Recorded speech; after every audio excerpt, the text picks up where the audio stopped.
What's up everybody? Welcome to the Stocks channel. My name is Corey and today in the stock market we continue to see the bounce across the board in the indices, and it does look like the bulls are prepared to battle the bear. First up, let's take a look at the S&P 500 SPY ETF. So let's crack open this chart and see what's going on in the stock market today. Alright, so today in SPY we're up 1.5% and we did see SPY closing back over that 20 simple moving average, and we are starting to get some bullish momentum in the short term. However, if you're looking at price action, we did close exactly at that resistance level right around 389, which is the previous daily close and the previous lows from May. So the bulls do need to get over that resistance to avoid this from looking like a double top. Now you'll know when we get to the triple Qs and the big tech stocks like Apple, we are definitely seeing tech leading the way higher, which is exactly what the bulls need to see. We're not going to get a sustainable bull rally without the tech sector leading the way, so that is why we don't see any relative strength in SPY currently, because we still do have some weak sectors that are dragging SPY lower, but that is not the case with the tech sector. So the next bull breakout for SPY will be the close above about 389 to 390. And then we do have that critical resistance trend line just above around 395 and the gap fill at 401. Now keep in mind, every time we go higher to the next resistance, we are getting closer and closer to the big bad bear just above, and he will want to take a bite out of the bulls trying to take out that resistance, because we are still in a bear market and we are still in a downtrend. Now if the bulls can get the breakout above this high, we will have the benefit for the bulls of a daily higher low and a daily higher high, and that is exactly what the bulls need to start battling this bear. There is no way the bulls can battle the bear without some type of bull trend to hang their hat on, so that there will be other bulls out there willing to buy the dip. Without the bull trend, nobody in their right mind that understands how to trade is going to willingly buy the dip. But with the bull trend, that is a completely different story. So if SPY bulls start getting up here above about 394 to 395, they will have a lot more ammunition to battle this bear with. But I do not expect it to be an easy battle that is easily won as long as we're in this bear market, which we are clearly still in a bear market. Now also notice the Bollinger Bands are going to be squeezing very tightly on the daily chart, which is going to give legs for the next move. So if the bulls do get that breakout above the gap at 401, this should be a very quick trip to retest the previous daily high right around 418. So do keep that in mind, that if you're still bearish after that bullish breakout, you are more than likely going to get short squeezed to the next resistance. And if the bulls break 418, we're very likely going to 420 to 430. So while it is way too soon to call this a sustainable bull rally, without a doubt there is a lot of bullish structure building up with the higher low and potentially the higher high coming next. When you look at the stocks like Apple that move the market, you can already tell they're starting to break out, and that is something we look at every single day. So if you're not paying attention to the Apple analysis, you may want to tune into that as well. Now to the downside, there's still critical support right around 380, so that is still your risk level if you're a bull, because if we break down below 380, it is very likely that we're going to 370 or closing that gap at 369. So do be aware that below 380, the bears are still in full control of this market and the bulls are losing their traction. If at any point we start slicing through downside support, we still do have that valid price target down there at 350. So keep all of that in mind if you're getting FOMO and you're getting overly ambitious about a bull market, that this is still a bear market and we are still below all of the critical resistance that the big bear is waiting at. So while we could have a little more upside in the short term, do not just expect the bears to roll over and give this market away to the bulls without some type of epic fight. So if you have FOMO, that's completely normal, and if you are FOMOing into this market, make sure you have very clearly defined risk levels that you know when to exit, because it is still very possible we are going to make that next leg lower because we are still in a bear market. On the NASDAQ 100 triple Qs, we were up 2.14%, and you can see on the triple Qs that we are much better off than we are in SPY with that clear bull breakout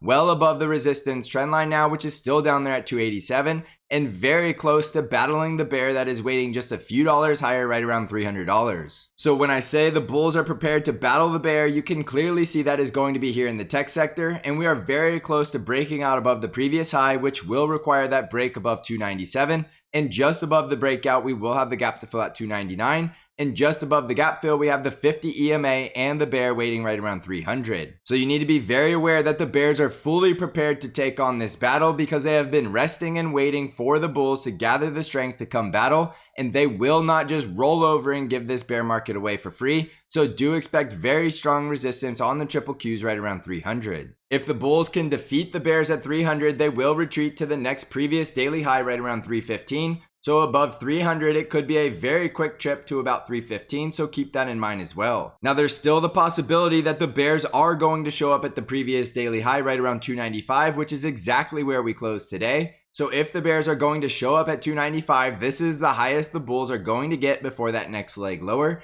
with the critical support breakdown being that close below 287, and below 287 we're very likely going to retest the low at 269 or make that next leg lower at 258. So you have a very clear defined risk level at 287 as a bull, and you have a very clear defined risk level as a bear sitting right there at 300. So it's just a matter of who is going to win this battle and who is going to come out on top of this victorious, which will mean the bulls need to get a decisive close above 297 for that higher low, higher high on the daily chart.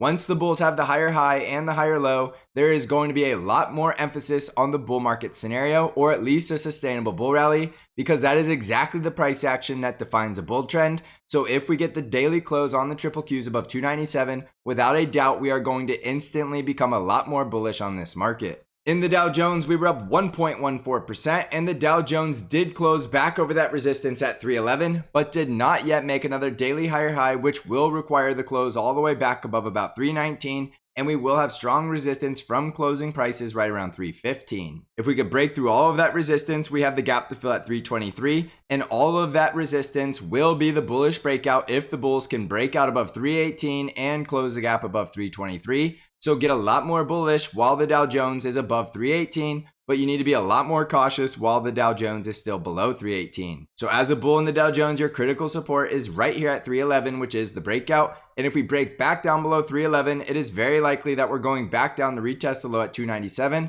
or make that next leg lower at 285. So get a lot more risk off in the Dow Jones if we lose support at 311. On the Russell 2000 IWM ETF, we were up 2.37%, and the small caps did get a bullish breakout with the close above 175, but the previous daily high is right here, right around 176, which we have not yet closed above, so there's still the possibility of a double top. You notice if you go back on all of the indices I just covered, every single index closed right exactly where it would need to get a double top, and that is not something I would completely ignore. If we get the bullish breakout tomorrow, then the double tops are invalidated, but as of today's closing prices, the bears are still fully in control and will show up at these resistance zones. If IWM continues to climb higher, look for the next strongest resistance right around 180 and then the gap fill at 184. And if we get the bullish breakout above 184, IWM will start the bull trend and start looking a lot more bullish for that retest of the previous high at 191. Critical support to the downside will be right around 172 and 170. And if we break all that support, we're coming back down the retest low at 164 or make the next leg lower at 156. In the Arkk ETF, we were up 6.53%, and we see Arkk coming all the way back up to that resistance at 47, which is going to be the neckline for this inverse head and shoulders. So without a doubt, if we start getting bullish closes above 47, that will be a lot of ammunition for the bulls to send Arkk all the way back up for that next leg higher, which means we will see Arkk breaking through that resistance at 52. However, I continue to tell you bears will show up at resistance in a bear market,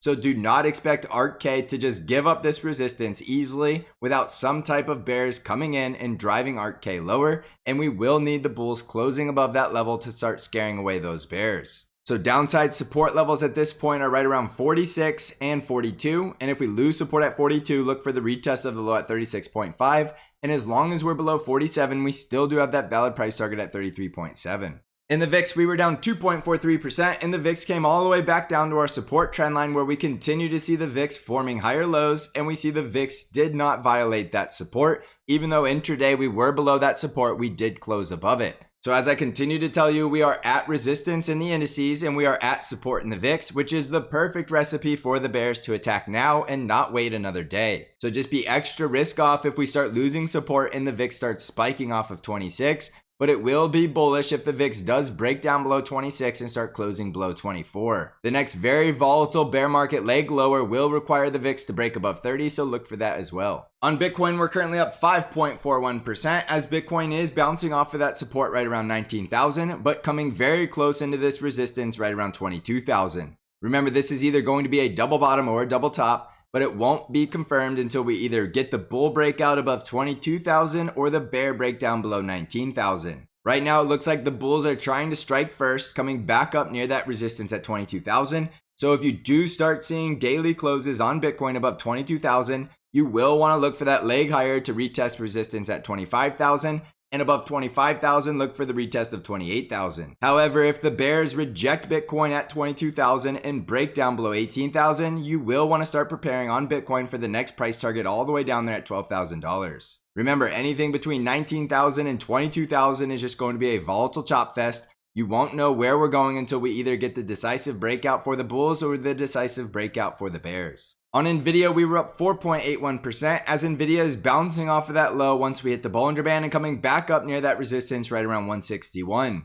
There's going to be very strong resistance at 161, so it will be a bullish breakout if we close above that resistance. Above 161, look for the next resistance at 177 and the full gap close right around 181. If the bears win the battle at 161, look for the next leg lower to be either a retest of the low at 141 or the downside price targets at 130 and then 125. It's still a bear market, it's still a bear trend, and we are coming into resistance, so try not to get overly bullish near 161 unless we get the decisive bullish breakout. On Tesla stock, we were up 5.53% as Tesla did get the bullish breakout above 700, but coming very close into the very critical resistance at the wedge resistance level right around 740.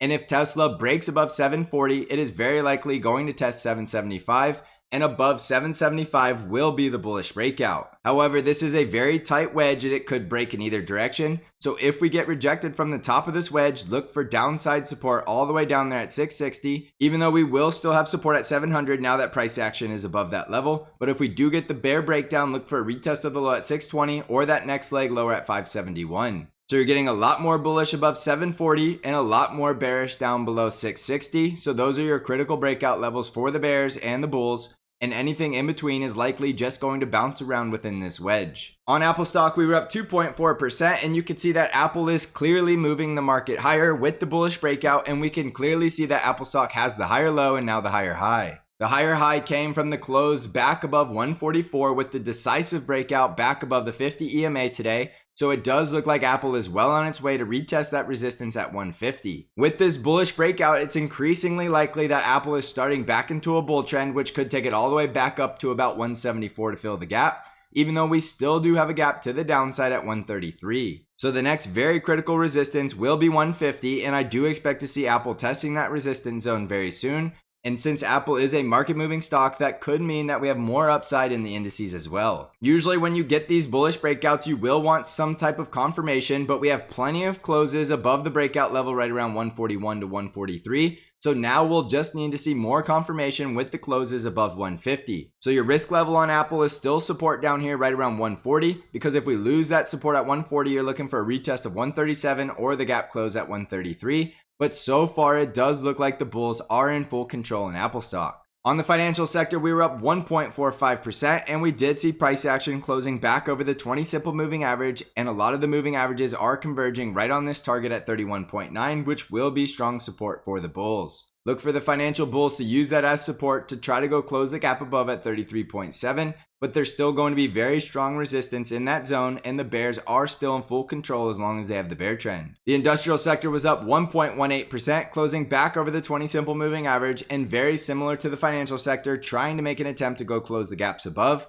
So look for the breakdown of support or the breakout back over this 20 simple moving average to give you confirmation of where we're going from here. The healthcare sector was up 0.42% with the clear bullish breakout for the second day in a row, back over all the moving averages and clearing our resistance trend line. So it does look like the healthcare sector is going to retest the highs right around 134. The energy sector was up 3.61%, getting back over the 5 EMA after that bounce off support at 66.5, but overall this is still a very strong bear trend, so we will need to be very cautious going long on something in a bear trend. So use that risk level right here, right around $70 if you're going long, and just get risk off if we start closing below it. So jumping back over the S&P 500, we are clearly seeing the tech sector leading the way higher, but we do have very critical resistance that still needs to be cleared, and that is why we cannot yet say this is a bull trend. We need to see the indices breaking out to daily higher highs, and then we will have confirmation of the higher low and the higher high, which is exactly how every single bull trend starts in a bull market. So we're very close to knowing if this is going to be a sustainable bull rally or just a bull trap double top before the next leg lower. So if you're going long in this market, have very well defined risk levels, and if you're a bear, it's time to show up at resistance where your risk and reward is best set at these resistance zones,